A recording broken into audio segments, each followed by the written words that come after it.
광고를 드린 대로 이제 오늘부터 그 미국 장로교회에 관련된 말씀들을 좀 살펴보려고 하는데요. 미국 장로교회 가운데서 특별히 이제 교단 헌법을 중심으로 좀 살펴보려고 합니다.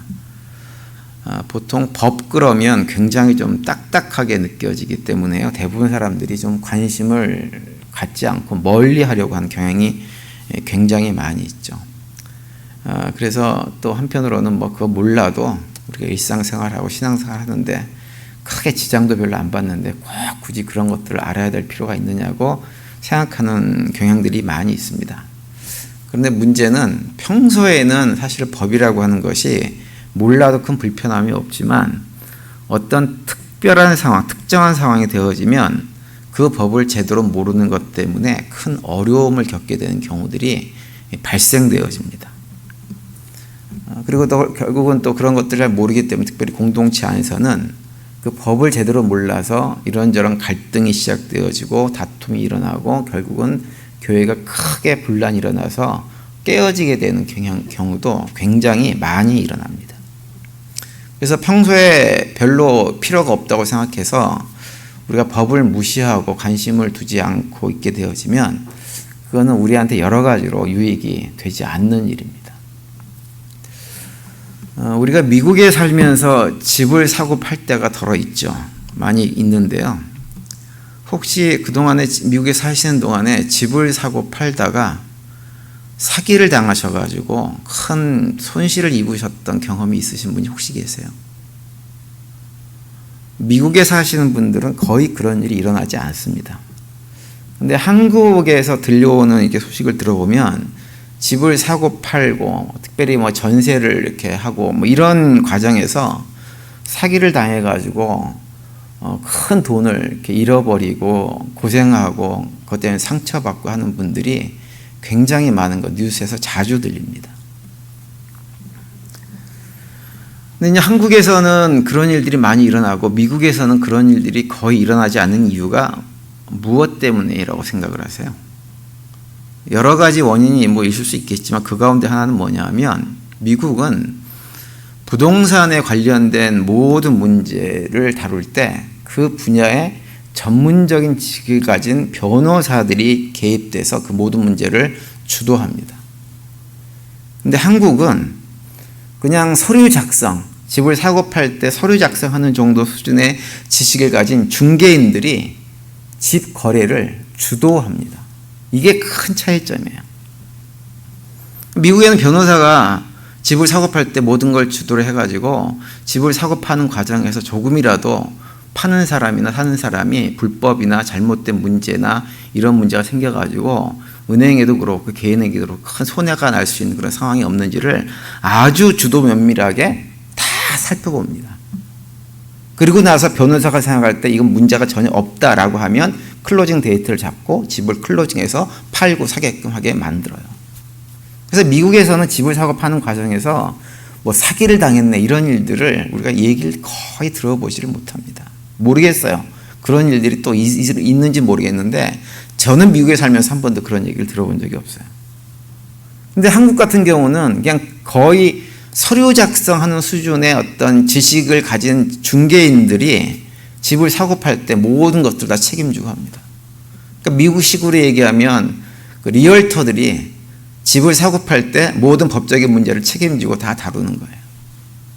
근데 그러다 보니까 뭐냐면 리얼터인 한국의 부동산 중개인들이 법적인 지식에 한계가 있으니까 중개인들이 미처 확인하지 못하고 알지 못하고 검토하지 못했던 문제들이 여기저기서 발견되는 경우가 굉장히 많은 겁니다. 그러다 보니까는 이것은 집을 갖다가 전세 줄 수 없고 팔 수 없는 집인데 덜커덕 돈을 주고 원금 다 주고 사고 났더니 그 집 주인도 딴 사람이고 그 집 주인의 명의가 두 사람, 세 사람이고 온갖 이상한 소리들이 막 다 들려가지고 그것 때문에 은행에서 융자 받은 돈 갚을 길도 없고 이래가지고는 사람들이 낙심하고 심지어는 그것이 너무 부담이 돼가지고 스스로 목숨을 끊어버리는 사람도 생기고 온갖 일이 생기는 거예요.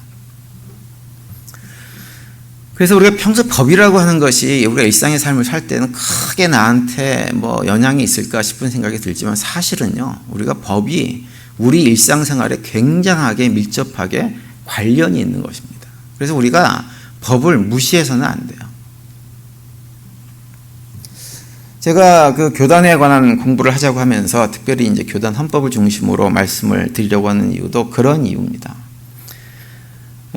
특별히 우리 교단이 가지고 있는 헌법을 가만히 들여다보면 이것은 법을 위한 법으로 만들어진 것이 아니에요. 어떤 법들은 그런 법들이 있죠. 이건 법을 위한 법이고 규정을 위한 규정이고 현실적으로는 거의 쓸모가 없는 그런 이상한 것들을 만들어 놓은 규정들도 있습니다. 그런데 우리 교단 헌법은 그렇게 돼 있지 않아요.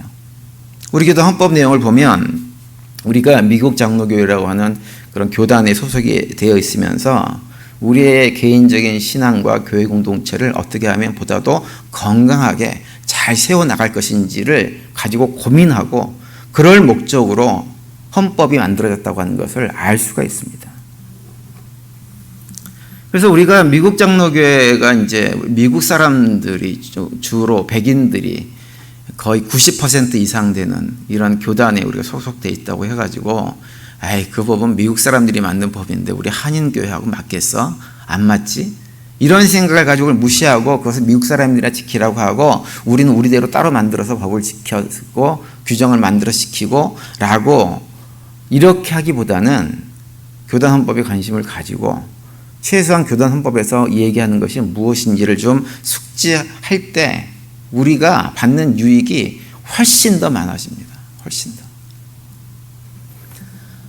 제가 그동안에 목회를 하면서 이렇게 여러 목사님들하고 관계를 하고 목사님들이 겪는 어려운 문제들도 이렇게 얘기 듣고 하는 과정에서 보면 교회들마다 여러 가지 갈등의 문제들이 굉장히 많이 있죠. 크게 싸우기도 하고 교인과 교인끼리 그러기도 하고 교회와 목회자와 관계가 그러기도 하고 여러 가지 갈등이 많이 있습니다.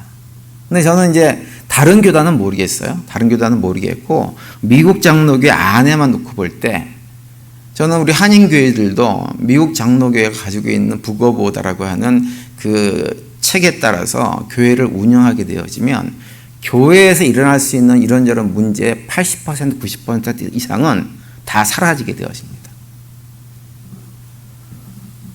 그래서 저는 그런 의미에서 굉장히 중요한 의미가 있다고 생각해요. 우리가 교단 헌법을 아는 것에 대해서.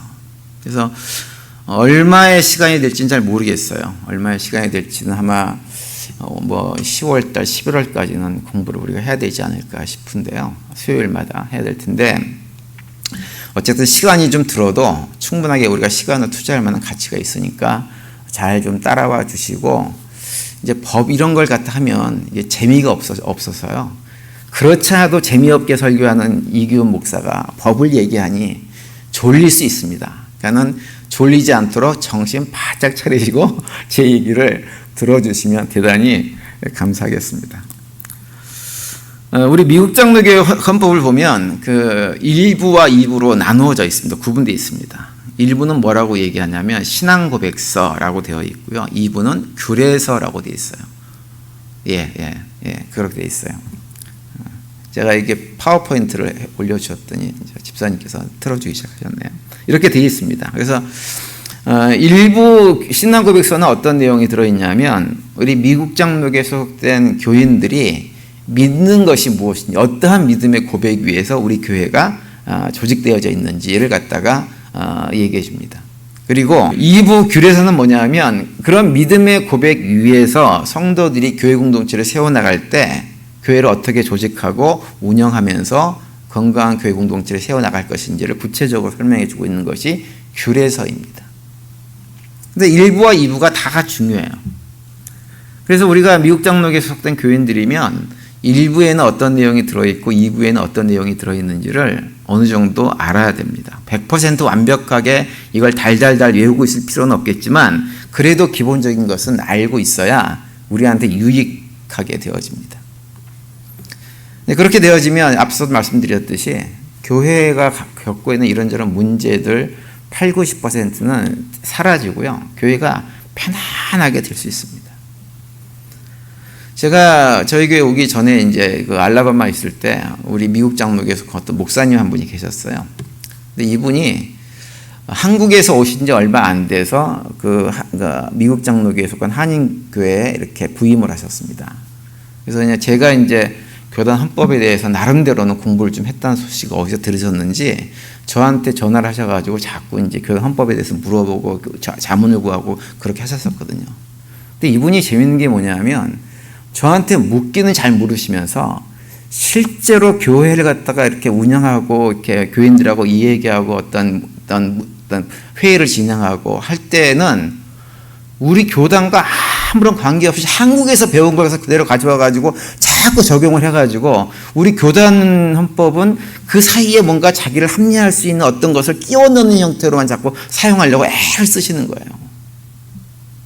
그래서 제가 그렇게 하지 말라고, 목사님 그렇게 하시지 말고 미국 장로교에 들어오셨으면 미국 장로교 헌법을 제대로 알아서 그 규정대로 하시면 교회가 문제가 안 생깁니다. 그냥 그렇게 하십시오. 그랬는데 그 얘기를 끝까지 안 들으셨어요. 그분 지금 그 교회에서 목회를 하고 계실까요? 안 계실까요? 지금은 목회 못 하세요. 결국은 교회 그만두셨어요. 너무 시끄러우네. 그래서 저는 우리가 목회자도 우리 교단 헌법을 좀 제대로 알아야 되지만 성도님들도 제대로 알아가지고 그렇게 되어지면 정말 불필요한 어떤 소리가, 시끄러운 소리가 나지 않게 되어집니다. 그래서 오늘 그런 관심을 가지고 좀 계속해서 좀 팔로우를 해 주시길 바랍니다. 오늘부터는 일단은 교단 헌법 1권 신앙고백서 부분을 좀 다루려고 하는데요. 신앙고백서 부분은 말씀드린 대로 이제 우리가 미국 장로교에 속한 교인들이 어떠한 믿음의 고백 위에서 신앙생활을 하고 있느냐라고 하는 것을 보여주고 있는 거예요. 우리 장로교회를 얘기할 때 흔히 어떻게 얘기하냐면 고백적인 교회, 컨페셔널 처치다 이렇게 얘기를 많이 합니다. 그 얘기는 뭐냐면 우리 장로교회는 어떤 시대와 어떤 역사적인 상황 속에서 과거에 했던 어떤 신앙 고백을 그때 했던 것으로 끝나는 것이 아니라 새로운 시대가 되어지고 상황이 바뀌어지면 그때마다 그 신앙 고백을 다시 계승해가지고 늘 새롭게 고백하면서 신앙생활을 해나가는 교회라고 하는 의미예요. 그러니까 우리의 신앙 고백이 과거에 머물러 있지 않고 늘 시대 상황에 따라서 새롭게 고백한다고 하는 거죠. 왜냐하면 과거에 했던 것이 완벽할 수 없잖아요. 신앙 고백이. 그렇죠. 거기에는 그 시대적인 한계 속에서 약간의 문제가 있을 수 있기 때문에 그런 것이 발견되어지면 또 새롭게 고백하는 거예요. 그래서 오늘 우리가 읽은 로마서 1장 16절 17절에서 말씀하고 있는 것처럼 우리 기독교 신앙은 믿음이라고 하는 것이, 믿음의 고백이라고 하는 것이 정말 중요합니다. 오직 의인은 믿음으로 말미암아 사는 거예요. 우리가 믿음이 잘못되어지면, 믿음의 고백이 잘못되어지면 모든 것이 다 무너져 버립니다. 그래서 우리 기독교, 특별히 장로교회는 컨페셔널 처치라 그래가지고 늘 우리의 신앙 고백을 점검하고 혹시라도 우리의 신앙 고백이 성경적으로 하나님 뜻에 맞지 않는 것이 없는지 돌아보면서 그것을 새롭게 갱신하면서 신앙 고백을 해나가는 교회라는 의미에서 컨페셔널 처치, 고백적인 교회다 이렇게 얘기를 하는데요. 이제 그러다 보니까 우리 미국 장로교회는 초대교회 때부터 고백했던 신앙 고백으로부터 출발해가지고 16세기 종교개혁 당시에 했던 신앙 고백들, 그리고 최근에 18세기, 20세기에 들어와가지고 새롭게 또 고백하게 된 신앙 고백서를 한 12개 정도를 가지고 신앙 고백의 내용을 이렇게 얘기를 합니다. 그것이 일부 신앙 고백서에 다 기록이 되어져 있어요. 그래서 거기 보면은 이제 신조라고 하는 것도 있고, 뭐 신앙 고백도 있고, 뭐 선언도 있고, 요리문답도 있고, 여러 가지 종류의, 한 5가지 종류의 그런 내용이 거기에 포함이 되어져 있습니다. 12개가 5가지 종류로 되어 있어요. 5가지. 첫 번째는 뭐냐면, 아주 오래된 신조가, 뭐 신경이라고도 얘기를 하는데요. 2가지가 있습니다. 그 2가지는 뭐냐면, 사도신경과 니케아 신경이라고 하는 게, 그 2가지가 있어요. 거기서 가장 오래된 신조, 신경이라고 딱 이렇게 언급이 되어져 있죠. 그 2번째는 어떤 내용들이 되어 있냐면, 각 나라의 신앙 고백을 대표하는, 각 나라를 대표하는 신앙 고백이 또 소개가 되어 있어요. 근데 그 나라들은 어떤 나라들이냐면, 스코틀랜드, 영국, 그 다음에 스위스, 그리고, 미국, 그리고 또 한 가지 최근에 들어온 것은 뭐냐면, 남아프리카, 그러니까 남아프리카가 아니고 아프리카 전역의 신앙 고백서의 내용이 들어져 있습니다. 그래서 여기 보시면 그 5가지가 되어 있는데 맨 마지막에 있는 베라 컨페션이라고 하는 것이 2010년도인가 어댑트 돼가지고 현재 우리 교단의 신앙 고백서로 사용을 하고 있는 고백서입니다. 그리고 세 번째로는 이제 뭐가 있냐면 세 개의 요리문답이 있어요. 요리문답이 첫 번째가 뭐냐면 하이델베르크 요리문답이라고 하는 것이 있고요. 두 번째는 우리가 아마 이름을 많이 들어봤을 텐데 웨스터민스터 요리문답, 대요리문답, 그 다음에 웨스터민스터 소요리문답이라고 하는 것이 있습니다. 근데 웨스터민스터 대요리문답 같은 경우는 이제 그것이 요리문답이라고 하는 것은 무엇이냐면 그 내용이 질문과 대답으로 되어 있어요. 묻고 답한다고 하는 의미에서 문답식이라고 되어 있는 거예요. 요약된 교리를 문답 형태로 가르치는 책이라고 하는 의미에서 요리문답이라고 그러는 거예요. 그래서 웨스터민스터 대요리문답은 이제 성인들을 교육하기 위한 문답집이고요. 소요리문답은 아동들을 교육하기 위한 문답집으로 되어 있는데 이 두 가지를 다 우리 미국 장로교회는 어댑트 해가지고 교육하는데 사용을 하고 있죠. 그리고 이제 네 번째로는 한 개의 신학 선언이라고 하는 것이 있는데 바르멘 신학 선언이라고 하는 것입니다. 여기 이거는 나중에 또 설명을 드릴 것이고요. 그 마지막 다섯 번째는 뭐가 있냐면 한 개의 신앙 선언이라고 하는 것이 있는데요. 이것은 1991년도에 우리 미국 장로교회가 벌티모어에서 이 총회를 했는데 그때 채택한 신앙 선언입니다.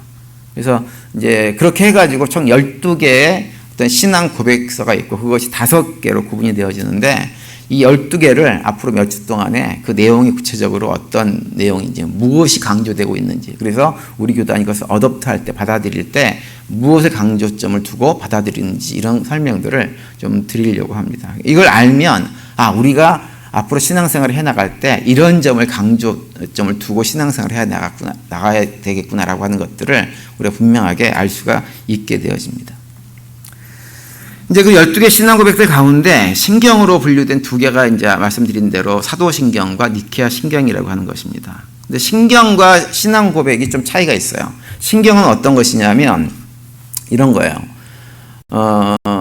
초대교회 당시에 여러 가지 이단들이 많이 생겼습니다. 많이 이단들이 생겼어요. 그럴 때 어떻게 했냐면 당시 초대교회에 있는 교회 대표자들을 다 한 곳으로 불러 모았어요. 모아가지고 큰 전 세계적인 종교회의를 갖다가 그 자리에서 했습니다. 그러면서 그 이단들이 주장하고 있는 그런 내용들을 검토하고 그것이 잘못되었다고 하는 것을 선포하는 신앙 고백문을 만들었어요. 그렇게 만든 것을 뭐라고 그러냐면 신경이라고 얘기합니다. 신경. 신조라고도 얘기를 하고요. 그럼 신앙 고백서는 어떤 것이냐면 각 나라를 대표하는 신앙 고백서들이 있는데요. 어떤 것이냐면 그것은 전체 교회가 아니고 한 나라, 한 지역에 있는 교회 공동체가 우리는 이런 것을 기본으로 해가지고 믿음 생활을 해 나갈 것입니다. 라고 고백하는 것이 신앙 고백서예요. 그런데 그 신앙 고백서를 만들 때 항상 기초는 무엇이 되냐면 신경들, 신조를 기초로 해야 돼요. 왜냐하면 신조가 전 세계적인 고백이기 때문에 그 안에서 우리 지역에서는 이러이러한 환경 속에서 이러한 모습으로 신앙생활을 할 것입니다라고 고백하고 있는 것이 신앙 고백서들입니다. 그래서 말씀드린 대로 우리 교단 안에 5개의 신앙 고백서가 있는데 그 5개의 신앙 고백서가 다 한 지역을 대표하는 거예요. 하나는 스코틀랜드, 하나는 영국, 하나는 스위스, 이렇게 하나는 미국, 또 하나는 아프리카 전역, 이렇게 그 지역을 대표하는 신앙 고백서로 되어져 있는 거죠. 그래서 이제 그 신앙 고백서가 아니고 신경 가운데 니케아 신경이라고 하는 것을 좀 들어보셨을 거예요. 니케아 신경. 우리 12개 신앙 고백서 안에도 포함이 되어져 있는데요. 이 니케아 신경 같은 경우는 어떻게 만들어진 것이냐면 4세기경에요. 그 아리우스라고 하는 사람이 교회에 큰 이단적인 논쟁을 일으켰습니다. 그래서 그 논쟁이 하도 심하고 그것 때문에 교회가 크게 분열될 상황에 이르게 되어지니까 니케아라고 하는 도시에서 전 세계에 있는 기독교 지도자들을 다 불러 모아가지고 그 아리우스가 주장하는 내용에 대해서 토의를 했어요. 그리고 아리우스의 주장이 잘못된 이단적인 사상임을 선포합니다. 그리고 나서 그러면 우리가 믿는 신앙 고백은 뭐냐라고 해서 만든 것이 니케아 신경이라고 하는 거예요. 그러니까 항상 신경은 그렇게 만들어지는 것입니다. 그래서 이제 오늘은 이제 그런 어떤 기본적인 정보에 기초를 해가지고 오늘은 무엇에 대해서 좀 잠깐 말씀을 좀 드리려고 하냐 하면 12개의 신앙 고백사 가운데 사도신경에 대해서 말씀을 좀 드리려고 해요. 사도신경은 우리 교회 교단 헌법 일부 신앙 고백서에 보면 니케아 신경 다음에 소개를 해주고 있습니다. 왜냐하면 우리 교단 헌법에 소개되고 있는 순서를 보면 만들어진 순서대로 이렇게 기록이 되어져 있어요. 그런데 이제 사도신경 같은 경우는 현재 우리가 사용하고 있는 완성된 사도신경의 형태는 4세기 이후에 완성이 됐습니다. 그러니까 니케아 신경보다 늦게 완성됐어요. 그런데 사도신경이라고 하는 이름으로는 우리가 얘기 안 했지만 교회 공동체에서 사도신경과 같은 형태로 신앙 고백을 했던 것은 이미 1세기부터예요. 그러니까 교회가 처음 시작되고 얼마 되지 않아서부터 각 교회에서 사도신경과 똑같은 내용의 신앙 고백을 하면서 교인들을 교육하고 또 새롭게 신앙을 하시는 분들에게는 그걸 고백해가지고 자신의 신앙을 고백할 수 있도록 그렇게 했던 것이 사도신경의 원뿌리입니다. 그래서 사도신경이 먼저 만들어졌기 때문에 저는 우리가 오늘 공부를 시작할 때 사도신경에 대해서 먼저 다루는 것이 맞다고 생각이 되어집니다. 이제 사도신경은 그런데 이제 신경이잖아요. 신경이어가지고 우리가 이제 앞에서 제가 설명한 걸 근거로 하면 이것도 어디에서 함께 전체 교회가 모여가지고 어떤 이단적인 배경을 가진 어떤 대상을 놓고 토의해가지고 그래서 만들어진 신경이라고 생각할 수가 있잖아요. 그런데 사도신경은 이름은 사도신경이라고 이름이 붙어져 있는데 사도신경만큼은 그 어디에서 어떤 회의를 통해서 만들어진 것이 아닙니다. 또 이름이 사도신경이기 때문에 그러면 사도 12명이 모여 앉아가지고 우리가 앞으로 우리 교회 공동체에서는 이러이러한 방식의 신앙 고백을 하도록 하자라고 해서 12명의 사도가 모여서 의논해서 만든 것이냐? 그것도 아니에요. 사도신경은 누가 언제 어디서 어떻게 만들어졌는지를 전혀 알지 못하는 신경입니다. 그냥 초대교회 때부터 자연스럽게 교회에서 그냥 고백이 되어졌어요. 그래서 언제 어디서 어떻게 만들어졌는지는 알지 못합니다. 그러다 보니까 이것이 언제 만들어졌는지도 모르고 누가 만든 것인지도 모르는 것 때문에 우리 개신교 교단 가운데서도 보면 사도신경을 자신들의 신앙 고백으로 받아들이지 않는 교단들이 있어요. 그 대표적인 교단이 어딘지 아세요? 침례교회가 침례교회. 침례교회는 사도신경을 예배 시간에 우리처럼 고백하지 않습니다. 왜냐하면 그것은 근거가 없는 고백이다라고 해가지고 신경이다 그래가지고 받아들이지를 않아요. 근데 이 사도신경이 놀라운 건 뭐냐면 누가 언제 어떻게 만들어졌는지는 알 수는 없지만 사도신경은 그 내용이 너무너무 좋은 내용이에요. 너무 내용. 그러니까 우리가 고백해야 되는 신앙의 내용을 함축해가지고 그 엑기스를 얘기하고 있는 것이 사도신경입니다.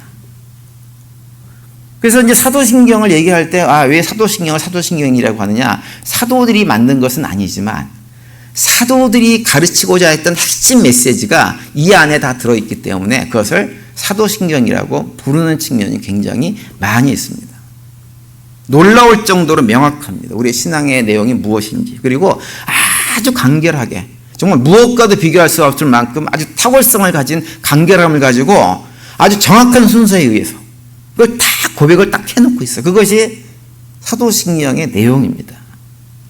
그래서 이 사도신경은 1세기부터 그런 고백서를 아주 자연스럽게 사용을 해왔고 특별히 그것이 이제 불신자들이 이방인들이 예수를 믿게 되어져서 교회 공동체에 들어와서 교인으로서의 삶을 시작하려고 할 때 사도신경과 같은 내용을 암송하고 고백함으로 해가지고 그를 예수 믿는 사람으로 받아들이는 그런 역할을 했던 것이 이 사도신경으로 알려져 있기도 합니다.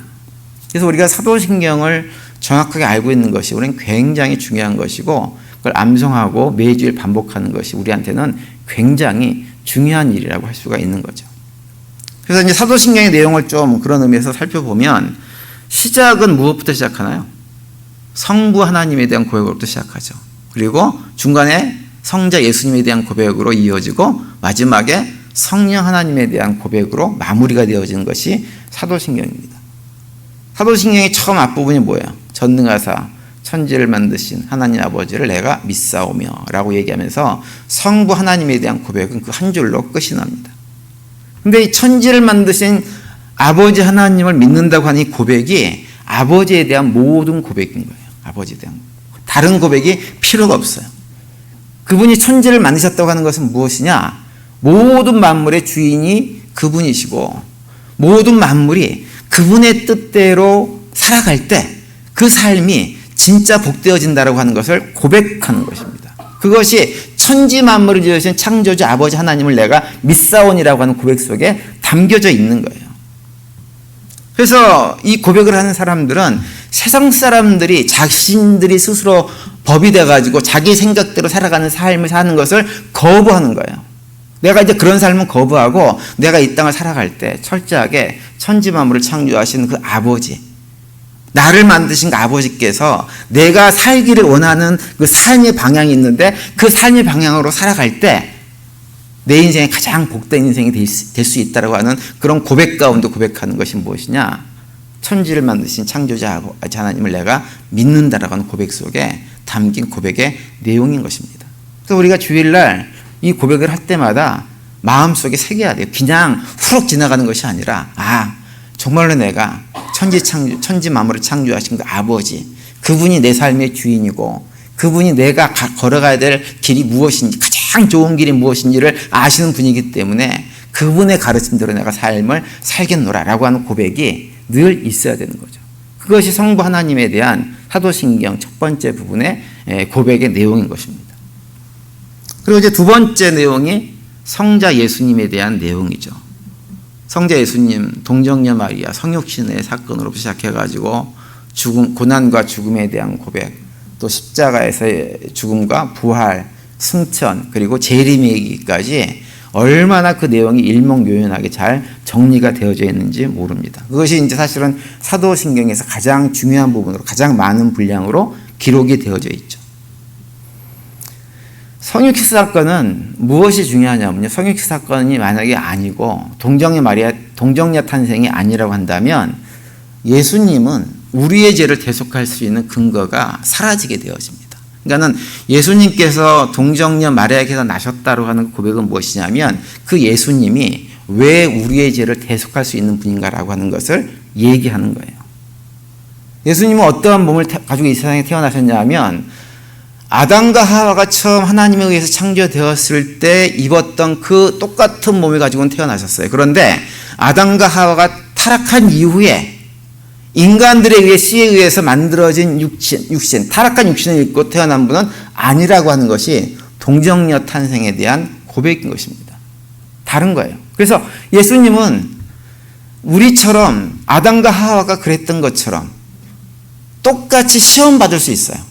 똑같이 시험 받으시고, 그래서 예수님께서 세례 받으시고 나서 어디 가셔서 시험 받으셨어요? 광야에 가서 시험 받으셨잖아요. 똑같이 시험을 받을 수 있는 분이지만 그분은 아담과 하와처럼 죄를 갖다가 덜컥 물었냐면, 죄를 지었냐면 죄를 짓지 않으셨다고 하는 것이 성경의 고백인 것입니다. 그래서 그분이 그렇게 하셨기 때문에, 죄가 없는 분이기 때문에 우리의 죄를 대속할 수 있는 자격이 생기는 거예요. 만약에 예수님께서 이 땅에 사시면서 어떤 형태로든지 죄를 지었으면 그분은 더 이상 우리의 죄를 대속할 수 있는 자격이 없으세요. 그분이 만약에 동정녀로 탄생하지 않고 우리랑 똑같이 육신의 부모로부터 태어난 존재가 됐다고 한다면 그분은 우리의 죄를 대속할 자격이 없으신 분이세요. 그런데 동정녀 마리아에게 태어났다고 하는 것은 무엇을 얘기하냐면 예수님은 죄가 없는 분임을 선포하고 있는 것입니다. 그래서 히브리서 4장 15절에 그런 고백을 해주고 있죠. 우리에게 있는 대제사장은 우리의 연약함을 동정하지 못하실 리가 아니요 모든 일에 우리의 똑같이 시험을 받으신 이로되 죄는 없으시니라, 이렇게 말씀을 해주고 있습니다. 우리가 받는 시험과 똑같은 시험을 예수님도 받으시는 분이세요. 육체적인 고통과 어려움들을 다 겪으신 분이세요. 그런데 그런 모든 시험을 예수님을 이기신 분이라고 하는 거죠. 그 성육신은 바로 그러한 예수님의 모습을 고백하고 있는 것입니다. 그러면서 이제 사도신경이 이어서 고백하는 것이 뭐냐면 예수님의 죽음, 고난과 죽음에 대한 고백을 통해 가지고 그분이 그런 모습을 통해서 내가 감당해야 될 모든 고난, 내가 있어야 될 십자가의 죽음, 그 자리에 우리를 대신해서 그 자리에 서셨음을 고백하는 것입니다. 그리고 예수님께서 3일 만에 부활하셨다고 하는 것은 제가 지난번 부활절에도 말씀드렸지만 그 부활을 통해 가지고 예수님께서 이 땅에 공생애로 사시는 동안에 말씀하셨던 그 모든 것들이 참된 진리임을 부활을 통해서 확증하셨다고 말씀드렸죠. 바로 그것을 고백하는 거예요. 예수님께서 하신 모든 말씀들이 다 진리이고 그분이 하나님의 아들이고 하나님이심을 그 부활을 통해서 우리에게 확증해 주는 것입니다. 그리고 이제 예수님께서 승천하시고 다시 재림하신다고 하는 것은 무엇이냐면 우리가 직접 그 예수님을 이제 부활하신 예수님을 눈으로 보고 만지고 그럴 수는 없지만 그분은 여전히 하나님 보좌 우편에 앉으셔서 우리를 위해서 중보하시고 우리를 위해서 일하고 계시면서 나중에 우리를 완전한 구원의 길을 인도하기 위해서 반드시 다시 오실 분임을 믿음으로 고백하는 것입니다. 그것이 사도신경에서의 가장 중요한 핵심 부분의 고백의 내용인 거죠. 그러니까 이 내용 자체가 너무너무 아름답고 너무너무 핵심적인 내용을 우리에게 가르쳐주고 있어서 우리가 사도신경을 암송할 때 그냥 해서는 안 됩니다. 한마디 한마디를 되씹어보고 되씹어보면서 정말로 내가 이런 고백 가운데 살아가고 있는지 이런 소망 가운데 살아가고 있는지 그런 기쁨 가운데 살아가고 있는지를 점검해야 되는 거죠. 나 같은 죄인이 무슨 자격이 있어서 독생자의 그런 모든 은혜를 그 대속의 은혜를 받고 살아가는지 이걸 갖다 거듭거듭 확인하면서 신앙생활을 하는 것이 우리 미국 장로교에 속한 성도들이 가져야 될 기본적인 자세라고 하는 것. 그래서 사도신경을 12개 신앙 고백 가운데 하나로 포함시키고 있는 것입니다. 그리고 세 번째로 이제 사도신경에서 언급하고 있는 부분은 성령 하나님에 관한 것입니다. 성령을 믿사오며 라고 하면서 그 다음에 나오는 내용들은 뭐냐면 성령께서 우리 가운데서 역사하시는 모든 것들을 고백하고 있는 거예요. 거룩한 공교회가 이 땅에 세워지는 것, 성도가 서로 교통하고 교제하고 살아갈 수 있는 모든 것들, 이 모든 것들이 무엇의 역사냐? 성령의 사역을 통해서 이루어진다고 하는 것을 우리에게 말씀해 주고 있는 거죠. 죄를 사하여 주시는 것을 믿는 것도 마찬가지입니다. 우리 이제는 예수님께서 대속하셨지만 우리가 그 예수님의 대속의 은혜를 받게 된 것은 무엇 때문이에요? 성령이 우리에게 오셔가지고 우리로 하여금 내가 죄인임을 고백하고 그 대속의 은혜를 받아 누리도록 하셨기 때문에 내가 하나님의 자녀가 된 것이고 그 성령 하나님이 오심으로 해서 내가 하나님 자녀로 인치심을 받았기 때문에 이제 구원에 대한 확신을 가지고 살아가는 것입니다. 그것이 누구의 사역이냐? 성령께서 하시는 것임을 사도신경을 통해서 고백하는 거죠. 사도신경은 그 내용 자체만 놓고 보면 우리 신앙생활을 함에 있어가지고 그 얻은 것 하나도 뺄 수 없는 우리가 매일매일 고백하며 살아가야 되는 내용이 그대로 엑기스처럼 녹아있는 것이 사도신경입니다. 그렇기 때문에 우리 교회 성도님들도 주일날 사도신경을 암송하실 때 결코 그냥 지나가듯 하지 마시고 한마디 한마디를 되새겨서 사도신경의 고백이 우리의 믿음을 더욱더 든든하게 세우는 그런 시간들이 될 수 있게 되기를 간절히 바랍니다. 그리고 마지막으로 한 가지 더 말씀을 드리면 이 사도신경은요 우리에게 아주 중요한 정보를 한 가지 줍니다. 그것은 뭐냐면 사도신경이 고백된 내용을 이렇게 보면 이미 초대교회 때부터 초대교회가 1세기 교회죠. 예수님께서 이제 부활 승천하시고 성령 강림 사건이 일어나서 교회가 처음 막 시작됐을 때부터 시작된 그 초대교회가 성부, 성자, 성령 세 분을 어떻게 받아들이고 있는가라고 하는 것을 우리에게 잘 보여줍니다. 초대교회가 이미 그 성부, 성자, 성령을 다 하나님으로 예배의 대상으로 믿음의 대상으로 고백하고 있었다고 하는 거예요. 많은 분들이 잘못 알고 있는 것 가운데 하나는 뭐냐 하면 우리가 성부, 성자, 성령, 삼위일체 하나님 이런 얘기를 할 때 그렇게 삼위일체 성부, 성자, 성령을 다 하나님으로 고백하고 인정하게 된 것이 니케아 신경이 만들어진 이후에 된 것이라고 생각하는 분들이 의외로 많이 있습니다. 그런데 그렇지가 않습니다. 교회가 성부, 성자, 성령을 모두 하나님으로 고백하고 믿음의 대상으로 고백한 것은 이미 1세기부터 그렇게 고백을 하고 있었어요. 이게 굉장히 놀라운 일입니다. 왜냐하면 1세기 때 교회가 가진 교회 성경은 구약 성경뿐이 없었습니다.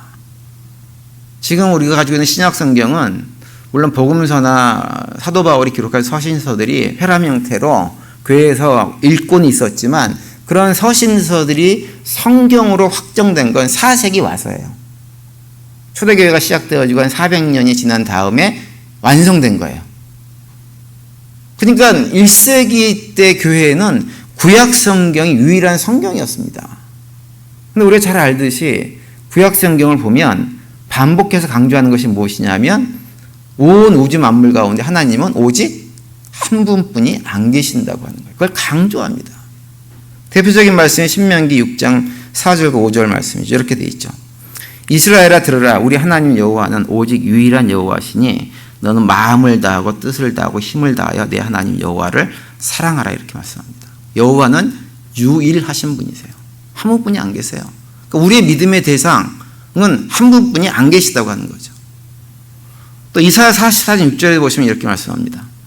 이스라엘의 왕인 여호와, 이스라엘의 구원자이신 만군의 여호와가 이같이 말하노라. 나는 처음이요 나는 마지막이라. 나 외에 다른 신이 없느니라. 이렇게 말씀을 하고 있어요.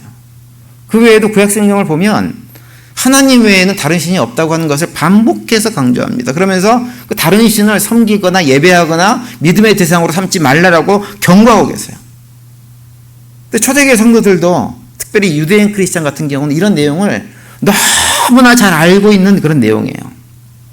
그런데 사도신경을 보면 이미 1세기부터 초대교회 당시부터 유대인 크리스찬들조차도 성부 하나님뿐만 아니라 성자 예수님과 성령님을 동일한 믿음의 대상으로 고백하고 있었다고 하는 것을 사도신경을 통해서 우리가 알 수가 있는 거예요. 이것이 굉장히 중요한 일입니다. 교회 역사를 보면 1세기부터 삼위일체에 관한 논쟁들이 굉장히 있었어요. 논쟁을 많이 했던 이유는 무엇이냐면 교회에서 고백하고 있는 성자 예수님과 성령 하나님을 하나님으로 생각하고 믿음으로 고백하고 믿음의 대상으로 인정하는 것을 거부하는 사람들이, 그것을 용납하지 못한 사람들이 자꾸 문제를 일으켜가지고 논쟁이 일어났던 거예요. 그런데 교회는 그런 논쟁이 일어날 때마다 어떻게 했냐면 그런 모든 논쟁을 일으킨 사람들을 다 배격했어요. 이단으로 정죄해버렸어요. 그리고 나서 교회에서는 성부 하나님뿐만 아니라 성자 예수님과 성령 하나님도 동일한 우리의 믿음의 대상이고 그 모두가 다 하나님 아버지처럼 영광과 찬양을 받으시기에 합당한 분임을 고백하고 신앙생활을 했다고 하는 것이 사도신경을 통해서 우리가 확인되어지는 것입니다. 이제 그런 고백을 하다 보니까 말씀드린 대로 그걸 거부하는 사람들이 있어가지고 계속 논쟁이 있었지만 그런 논쟁 중에 하나가 무엇이냐면 다음 주에 살펴볼 니케아 신경이 만들어지게 된 배경입니다. 우리 성도님들이 이제 다음 주에 니케아 신경을 보면 초대교회 때 어떤 일이 있었는지를 우리가 좀 알게 되겠지만 그 전에 오늘 기억해야 될 것은 무엇이냐면 사도신경이라고 하는 것은 가장 중요한 핵심적인 신앙의 엑기스가 그 안에 들어있고 우리가 매일매일 그걸 암송할 때마다 그냥 암송할 것이 아니라 한 구절 한 구절 다 깊이 있게 묵상하면서 할 때 우리에게 유익이 된다고 하는 것을 기억하시면서 우리 성도님들은 사도신경을 그냥 암송하는 것이 아니라 매주 최선을 다해서 암송하심으로 해가지고 그것이 우리에게 커다란 유익이 되어지는 그런 삶을, 믿음의 삶을 살아갈 수 있게 되기를 간절히 바랍니다. 그래서 그러한 배경 위에 우리 미국 장로교회는 그런 든든한 아주 든든한 배경 위에 신앙 고백을 하면서 신앙생활하고 있다고 하는 것을 기억하시고 참 좋은 교단에서 신앙생활함을 늘 기억하는 우리 모두가 되시기를 바랍니다. 앞으로 오늘 첫 번째 시간을 가졌는데요. 앞으로 이제 계속해서 공부하시면서 우리 교단이 어떠한 신앙 고백을 하면서 신앙생활하고 있는지를 다시 한번 계속 살펴보면서 더욱더 든든한 믿음 위에 세워줄 수 있게 되기를 간절히 바랍니다.